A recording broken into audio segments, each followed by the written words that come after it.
That's all I can offer. I was interested, Kenneth, did you start working for the Forkies when you were in high school, or at what period of time? I said we were kids.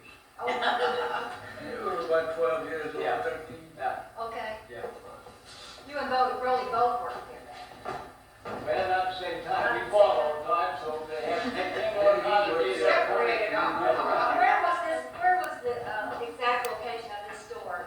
Well, the sign says San Antonio and Yon Street, that's about halfway between the plaza and the old bridge on San Antonio.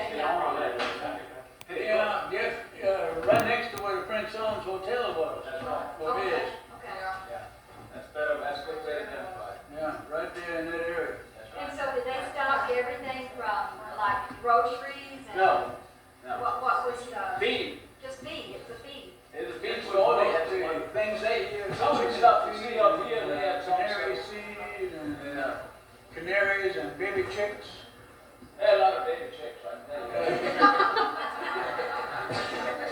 They had a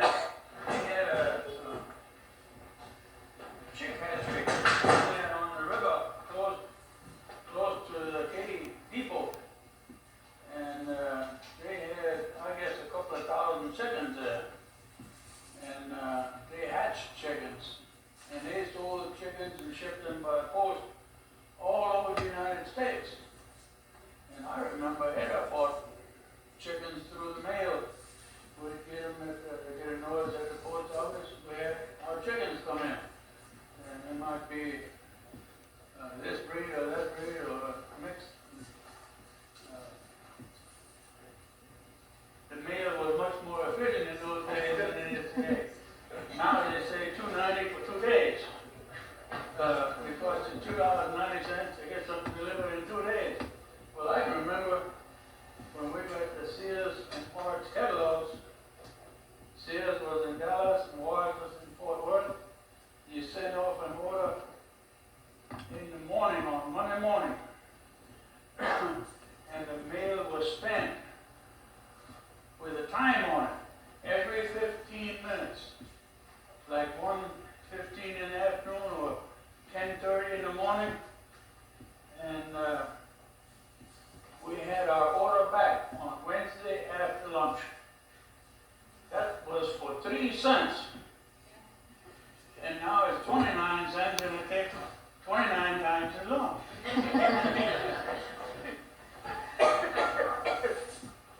This old barn over here on the right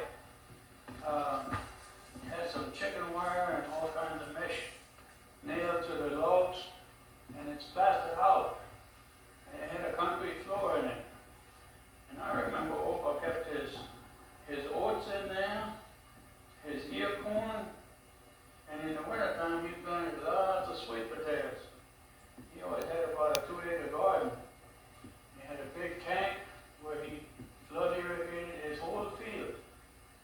And if he needed to water the garden, he just opened that valve and water run where he had the dikes. I mean, stay in the dikes. Then in the spring, he would plow those sweet potatoes up, and he might have anywhere from 2 to 4 wagon loads of sweet potatoes. Anybody in the family or even friends could come by and get a bushel of sweet potatoes from him anytime they wanted to eat sweet potatoes. It was a different kind of a life back then than it is today. He had just about every vegetable known in his garden in the summertime, besides peach and plum trees. He had lots of watermelons. And you could go out there and get a couple of dozen eggs, a couple of pounds of butter, and go back to living in town. Of course, it's a part of town now, but you could go back to living in town and live pretty damn good because you had a relative on the farm. You didn't need a whole lot of money. And money was pretty damn scarce. They were grown men with families that considered themselves lucky because they had a job that paid $6 a week. They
in New Braunfels.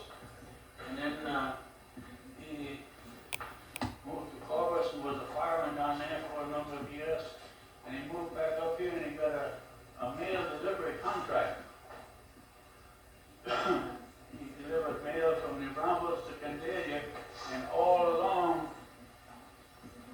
one road going up to, well, later on it was Candelia, first it was Langford, and then coming back a different way, and they called that a star route. And he would buy bushels of tomatoes and peaches and plums up there and sell them down here at a profit. And he made money coming and going.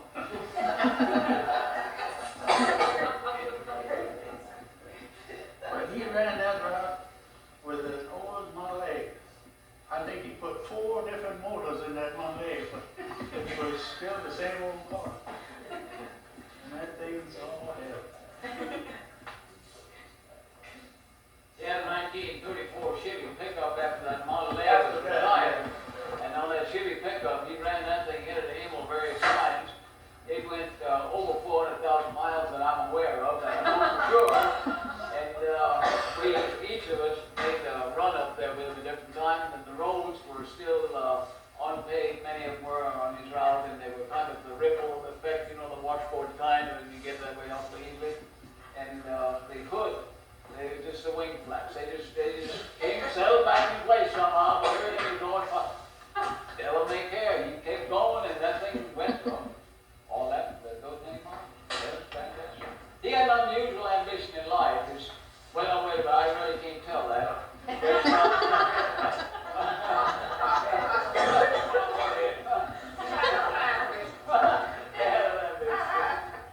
Now, what David Rollie, excuse me, what David was referring to was old man, I think, was old man Henry Quest, that lived out of town. He had an old white boy.